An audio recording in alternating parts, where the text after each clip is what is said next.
Seguimos con nuestra hermana Débora, aquí en la Radio Benecer, ¿verdad? Canelones, Las Piedras, Canelones, Uruguay, para todos los continentes, para los 5 continentes, hermanos, a través de la radio, ¿sí? De acá de la Iglesia Benecer, pero también a través de las grabaciones, hermanos. Seguimos, ¿sí? Llevando la palabra de Dios, y estuvimos hablando recién en el primer tramo, amados hermanos, de lo que se viene, ¿sí?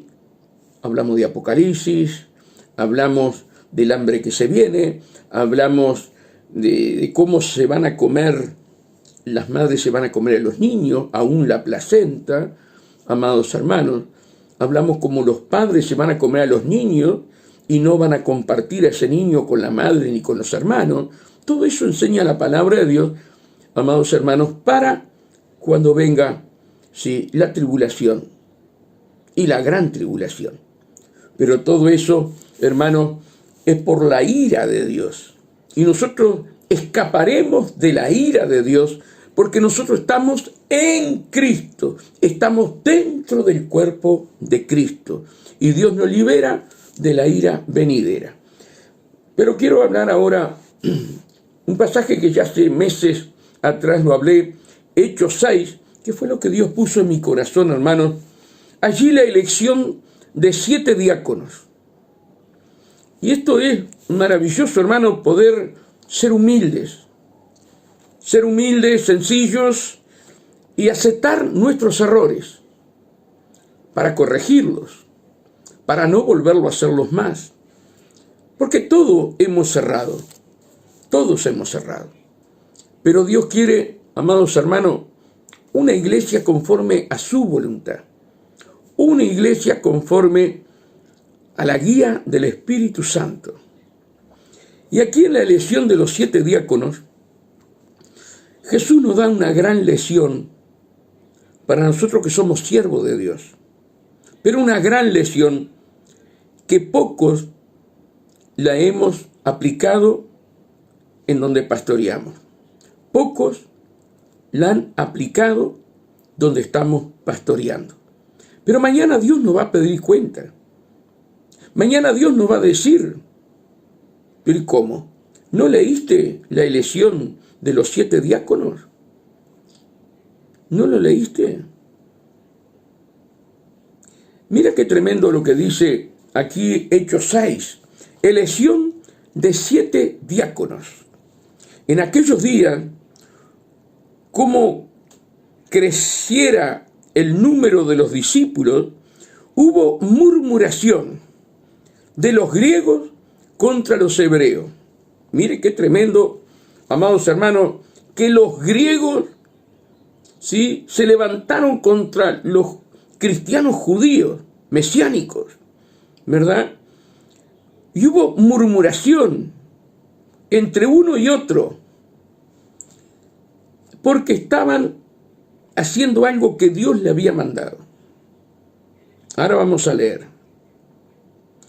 Dice, en aquellos días, como creciera el número de los discípulos, ¿verdad? En los evangelios dice 70 y otros 70, quiere decir que ahí ya iban 140, ¿verdad? Y vayan a saber cuántos más, ahora que ya Cristo había muerto y había resucitado, ¿cuántos discípulos habían? Incalculable. Hubo murmuración entre los griegos contra los hebreos, de que las viudas de aquellos eran desatendidas en la distribución diaria. Ya se veía, hermano, sí, que ya este pueblo judío mesiánico había dejado de atender a las viudas y el huérfano. Pero los griegos le hacen ver que estaba mal lo que estaban haciendo, conforme a las Escrituras. Se los vuelvo a repetir.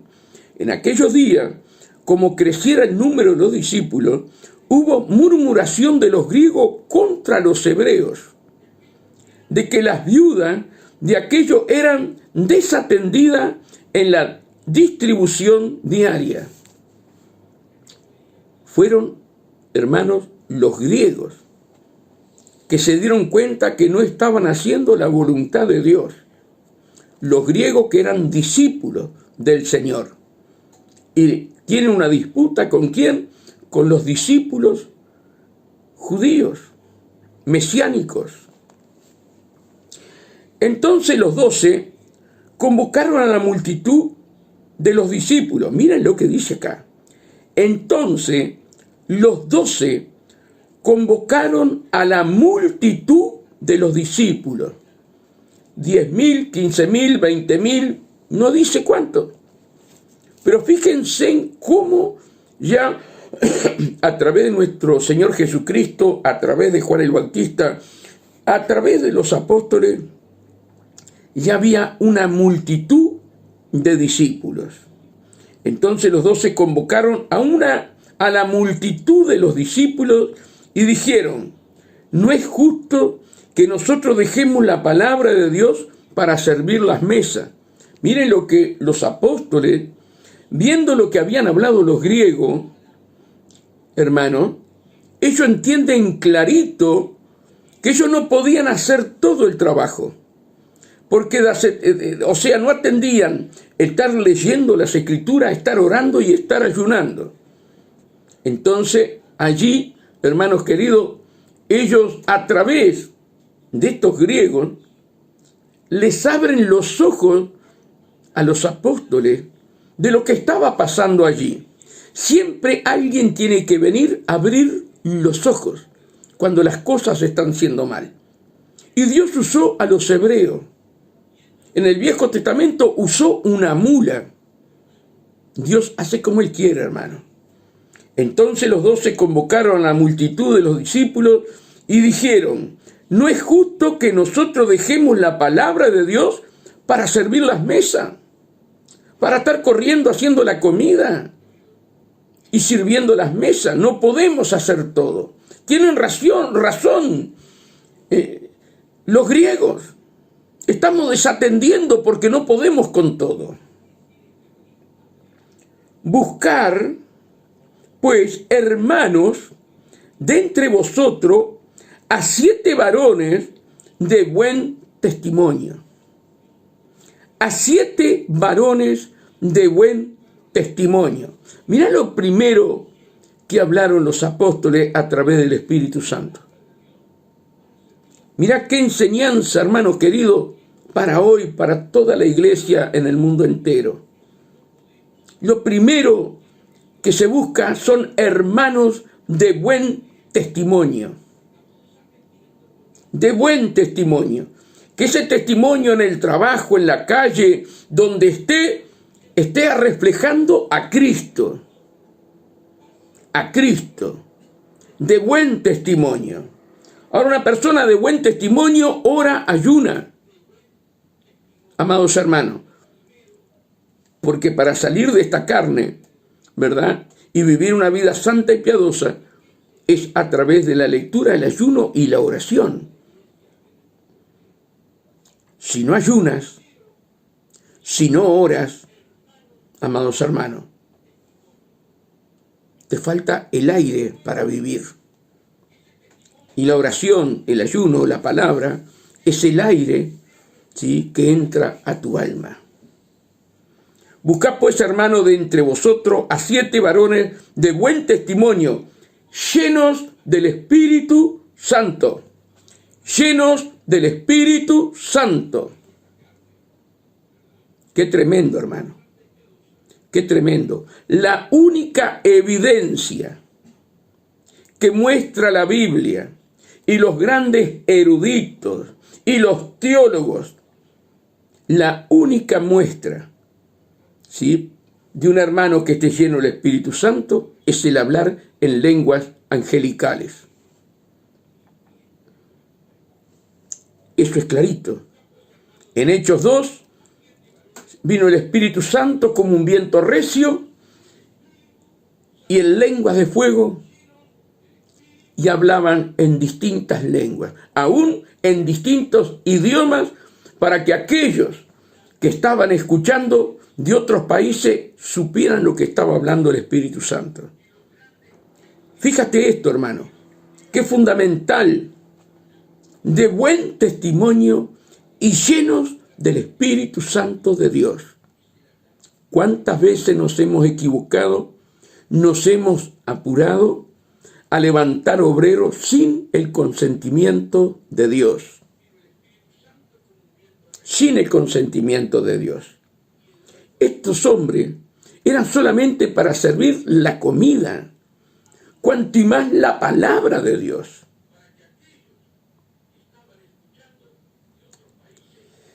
Que Dios nos ayude, lleno del Espíritu Santo y de sabiduría. Y de sabiduría. Conocimiento de la palabra, conocimiento de la verdad. Para servir un plato de sopa. Para servir un pedazo de carne. Cuanto y más en lo espiritual.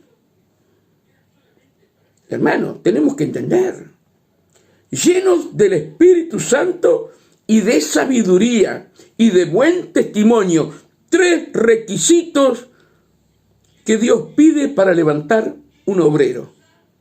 Buen testimonio, lleno del Espíritu Santo y con sabiduría. A quienes encarguemos este trabajo, servir un plato de guiso, servir un plato de sopa. Amados hermanos, ¿nos habremos equivocado? ¿No tendremos que pedir perdón a Dios y pedir misericordia a Dios? Y nosotros persistiremos en la oración y en el ministerio de la palabra. Nosotros, los apóstoles, dice, ¿verdad? Los apóstoles. Hoy también los pastores, que dedican tiempo a andar corriendo de un lado para otro y menos para estar en la presencia de Dios en ayuno, en oración, en clamor y en la lectura de la palabra y en ayuno, hermano. Pero ¿quién le hizo ver esto a los apóstoles? No fueron los judíos mesiánicos, sino que fueron los griegos. Y dice, agradó la propuesta a toda la multitud. Agradó la propuesta a toda la multitud. Y eligieron a Esteban, varón lleno de fe y del Espíritu Santo. Hermanos, no me da el tiempo para leer todo sobre Esteban, pero lean ustedes, ¿sí?, sobre Esteban. Fue el primer evangelista, pero él servía las mesas. Qué bendición, hermano. Y ahí nombra a los otros 7, los otros 6, a los cuales presentaron ante los apóstoles, quienes orando le impusieron las manos. Quienes orando le impusieron la mano, le impartieron al Espíritu Santo de Dios. Que se llenara bien esas copas del Espíritu Santo. Para servir un plato de guiso, para servir un plato de sopa. Tremendo. Y mira lo que dice en el 8, para ir terminando. Arresto de Esteban. Y Esteban, lleno de gracia y de poder, hacía grandes prodigios y señales entre el pueblo. No solamente servía las mesas, no servía la sopa y el guiso, sino que también era un evangelista, sirviendo a Dios con señales, milagros y maravillas. Mira lo que dice en el 6:15. Allí empieza un concilio contra Esteban. Y en el 6:15, en el 6:10 vamos a leer primero. Pero no podían resistir la sabiduría y al espíritu con que hablaba Esteban. Mira, hubo una disputa allí, un concilio contra él para matarlo. Pero no podían resistir a la sabiduría y al espíritu con que hablaba. Sin embargo, servía la comida. Y en el 15, para terminar, entonces todos los que estaban sentados en el concilio, al fijar los ojos en él, vieron su rostro como el rostro de un ángel. Vieron su rostro como un rostro de un ángel. Hermanos, que Dios nos guíe a elegir los obreros. Que Dios nos guíe a elegir, ¿sí?, a los discípulos, para que cuando sean atribulados y buscados, vean en ellos como que su cara es una cara de un ángel. Hermanos queridos, que Dios nos ayude, que Dios nos fortalezca. Será hasta mañana, amados hermanos, si Dios lo permite, junto con Débora.